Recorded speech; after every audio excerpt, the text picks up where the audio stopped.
वानरों द्वारा सीता की खोज। सबसे विदा लेकर सुग्रीव किष्किंधा नगर में चले गए। वर्षा काल बिताने के लिए राम प्रस्रवण पर्वत की एक सुंदर गुफा में रहने लगे। वर्षा ऋतु राम को बड़ी दुखदाई हो रही थी।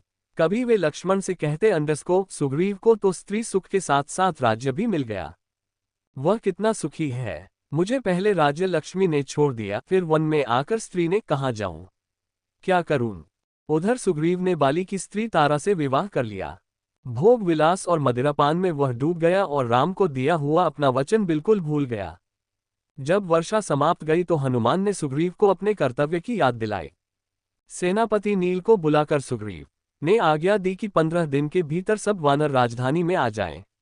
नील ने सभी दिशाओं में दूत भेजे। सुग्रीव फिर भोग विलास में रम गया।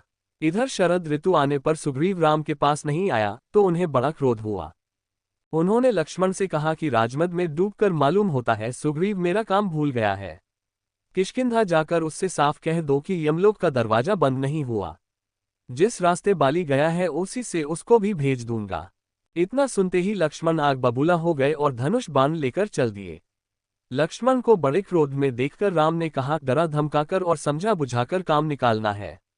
आखिर सुग्रीव हमारा मित्र ही तो है और उससे सहायता भी लेनी है। किष्किंधा पहुंचकर लक्ष्मण ने धनुष की टंकार की तो सुग्रीव भयभीत हो गया। लक्ष्मण के सामने आने का उसको साहस नहीं हुआ। तारा ने बुद्धिमानी से उनका क्रोध शांत किया। वह लक्ष्मण को अंतःपुर में ले गई और उनका उचित आदर सत्कार किया। सुग्रीव ने हनुमान को बुलाकर कहा, अंडस को फिर दूत भेजो, सब वानरों को बुलवाओ। जो 10 दिन के भीतर नहीं आ जाएगा उसे कठोर दंड मिलेगा। इसके बाद लक्ष्मण के साथ सोने की पालकी में बैठकर वह राम से मिलने गया। राम के चरणों पर गिरकर उसने क्षमा मांगी। राम ने बड़े स्नेह से उसे गले लगा लिया। राम और सुग्रीव में बातें हो ही रही थी कि वानर भालुओं की टोलियां आ पहुंची। नल, नील, अंगद और हनुमान के साथ लाखों वानर प्रस्रवण पर्वत पर आ गए। जामवंत के पीछे पीछे भालुओं की बड़ी भारी भीड़ थी। वानर भालुओं को देखकर राम बड़े प्रसन्न हुए। राम ने सुग्रीव से कहा, भाई, पहले तो ये पता लगाना है कि सीता जीवित है अथवा नहीं। यदि जीवित है तो किस स्थिति में है। सुग्रीव ने वानर दल को 4 भागों में बांटा, प्रत्येक दल का एक नायक बना दिया। सुग्रीव ने उन्हें नगरों, द्वीपों और वनों का पूरा विवरण भी बता दिया। उसने हनुमान, नल, नील आदि चुने हुए वानरों को अंगद के नेतृत्व में दक्षिण की ओर भेजा। हनुमान को पास बुलाकर राम ने अपने नाम की अंगूठी दी और कहा कि मेरी यह निशानी देखकर सीता समझ जाएगी कि तुमको मैंने भेजा है। उसका हाल लेकर मेरा दुख भी उसे सुनाना। सुग्रीव ने सबको कहा, वीरो, जैसे भी हो सके सीताजी का पता लगाओ। इस काम के लिए 1 महीने का समय दिया जा रहा है। बिना समाचार लिए जो 1 महीने बाद लौटेगा उसे मृत्यु दंड मिलेगा। राजा सुग्रीव की जय, महाराजा रामचंद्र की जय। नारे लगाते हुए वानर वीर अपनी अपनी दिशाओं में चल पड़े।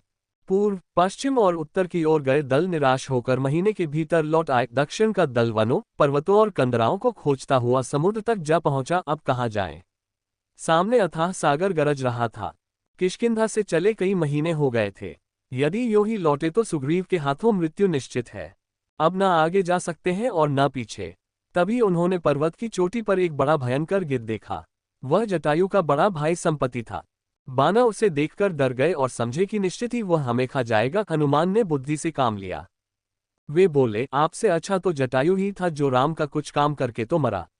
जटायु का नाम सुनकर संपत्ति बोला, वानरों, घबराओ मत, अपना परिचय दो और कृपा करके ये बताओ कि जटायु कब और कैसे मरा। वह मेरा छोटा भाई था।